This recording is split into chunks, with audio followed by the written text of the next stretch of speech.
Hi everyone, welcome to week 3 of English 102. We are moving right along in our course. So in week 2, we finished our ethnography proposals and you all decided what topic you're going to focus on in your research questions.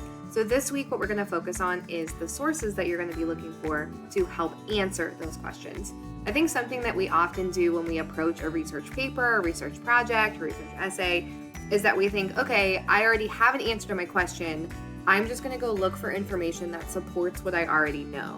And what I want to encourage you all to do is to not start with the answer. I want you to be looking for the answer. If you already feel that you know what you're going to find, then why do the research, right? So I like to tell people and my students to let what you find lead you, okay? And really, what we're going to focus on this week are the 2 types of sources that we'll be looking for, some tips and tricks in completing both primary and secondary research, and then I'll have some videos linked in this PowerPoint for APA format that I know a lot of us are new to. So I won't play those videos in this one, but I do encourage you to go through the PowerPoint and click through them yourself. So let's go ahead and get started. So the assignments that we have this week, you have a research reflection due Thursday. This is going to focus on your primary research, which is one part of our project.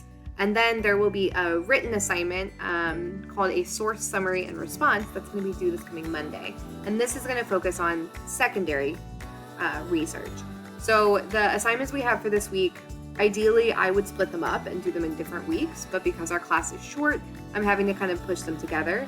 So if you have questions on either or kind of how they relate to each other, please let me know. So first of all, what's the difference between primary and secondary sources? Primary sources, like you'll see on the left-hand side of this diagram, are those that you conduct yourself as a researcher.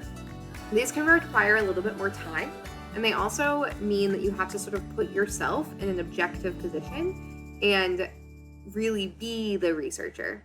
Whereas secondary research is what's conducted by other people. I think secondary research, what's on the right side of this Venn diagram, is what we are typically used to in doing in research courses or in research writing. This is where you go on the library databases, you go to the library and get a book. This is really kind of providing the foundation for the topic that you've chosen. And then your primary research is kind of adding new information that hasn't been done yet. So we're going to do a little bit of both in our project. The first part is your primary research. So this is the part that you're actually going to do yourself. So the first option you have is to do an interview. What you'll want to do is find one member of the culture you've chosen to interview. I typically ask that it not be a family member. A couple of reasons for this. Family members and significant others often tell us what we want to hear, not necessarily what is most honest or best for research. So it's best if you can find someone that you don't know as well personally. And I know that can be a little uncomfortable, but the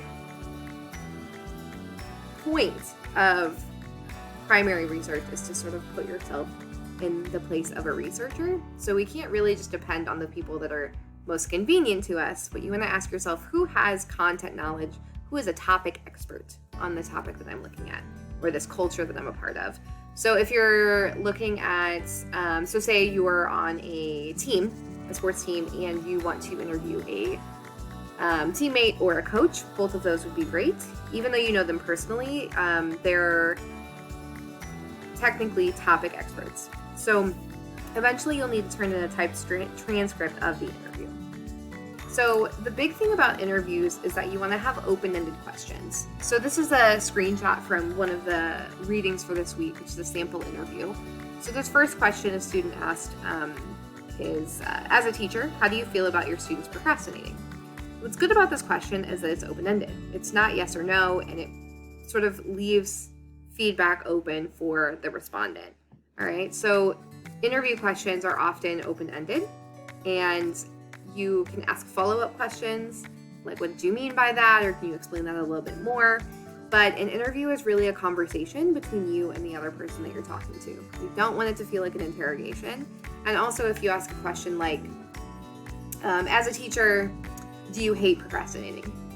And the teacher might say, yes, I do. and then your interview's over. So you want to make sure that you keep it open-ended to keep that conversation flowing. The other option you have is do a survey. So surveys are a little, I don't know if I would say more complex, but there are a couple things you want to think about when you do a survey. This is where you'll maybe make questions that are short, that are direct, and that are less open-ended. The reason for that is because surveys usually ask for between, I'd say, more than 10, maybe less than 50 responses. And to go through, a paragraph response for 20 people is going to take a long time.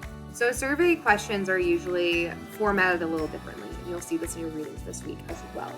Direct questions are usually best. In both interviews and surveys, you want to make sure that your questions relate to the research question you started with and will help get you information that you don't know already. All right? So use the examples on Blackboard to help you. These are some examples of question types that you could use on a survey. We call these closed or fixed response. Multiple choice on a scale of 1 to 10. Rank your experiences. You want to think about really a mix of question types and make sure that your survey is probably between, I would say, 7 and 10 questions. Because if you've ever been given a survey that's more than that, you're likely zone out, don't finish it, or don't take it. So I would recommend probably 10 questions for either an interview or a survey. And in an interview, you don't actually have to ask all of the questions. All right. In week 13, you're going to have primary research results that you'll turn in to me. So if you do the interview, you'll turn in a transcript, your questions and the responses, and then you'll kind of tell me, here's what I saw from my responses that I thought was interesting or is helping me answer my research question. If you did a survey, you'll give me a copy of the survey with the responses. So if you use a website like Google Forms, once you get responses on a Google form, the results are tabulated for you, which is personally why I would use Google Forms. If you're going to do an online survey, you could also do a survey on paper. Say you're on a baseball team and you want to give everyone on your team a paper survey after practice one day. That works too. I think that either way, if you just do what is most convenient for you and what you can keep track of. But eventually you'll turn in the questions and then the answers to me. All right, secondary research is the other piece of our project. So this is going to seem the most familiar, I think, to those of us doing research writing, that have done it before.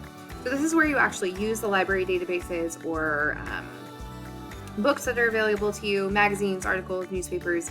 This is research other people have done. So for there's a video I have linked here about using keywords. So if you're not sure how to search, or you often feel like you're not finding what you really are looking for, this video is going to help you.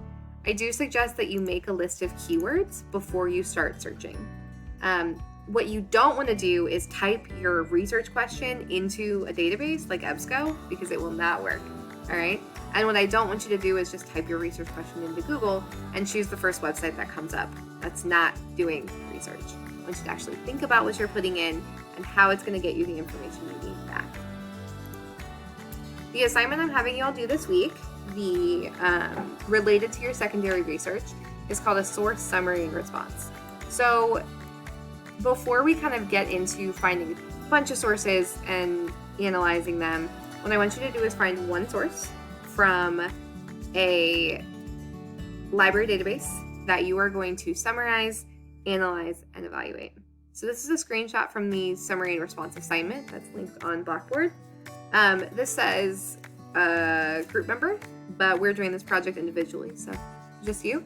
And then there's also an example summary and response attached to the assignment. Something I do recommend is that as you find sources, I would take notes as you go. Remember that cite button that I mentioned when you're looking at the library databases? Use that, all right? Make sure that you copy down the reference information for all of the sources that you find. Then you won't lose them. Record quotes you think you could use. Make sure that you summarize in your own words. And I would, think about using a source's reference page to help you find others. So, I know a lot of instructors are like, oh, Wikipedia is terrible, don't use it. I don't think Wikipedia is a great source, but it can help you find them. If you go to Wikipedia page for the culture you're looking at, scroll all the way to the bottom, you usually have a list of other sources that you might get lucky looking through. We're going to do, once you find a source that you'd like to use, you're going to give me the APA reference information and then a paragraph that summarizes the source in your own words. Make sure you give the title, author, and publication year. For example, here in Omicron boosters, do I need one, and if so, when? In parentheses, 2022, it's the year Aubrey discusses, blah, blah, blah. I don't want to see you say this source or in this article, or I want you to get in the habit of using the source title and the author.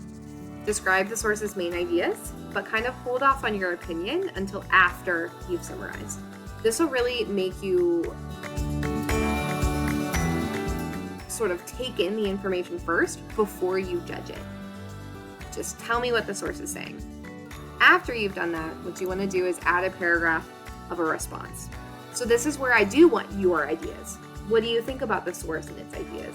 Is it credible? How do you know? How well does this source help answer your research question? This second part, how does it apply to your research question, is really what I want to emphasize.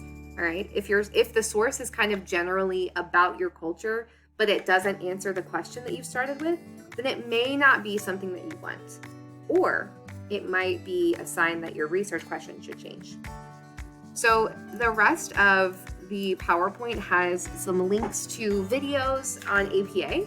I'm not going to go through them here, but what I may do is post a video later on this week walking you guys through more of APA. There's one here about in-text citations, and I just don't want to make this current video too long. So here's what I'm going to do. I will post this first video now, and then I will post one separately on APA format.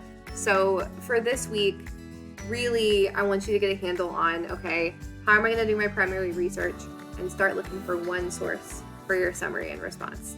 And in a little bit, I will also post a video on APA format.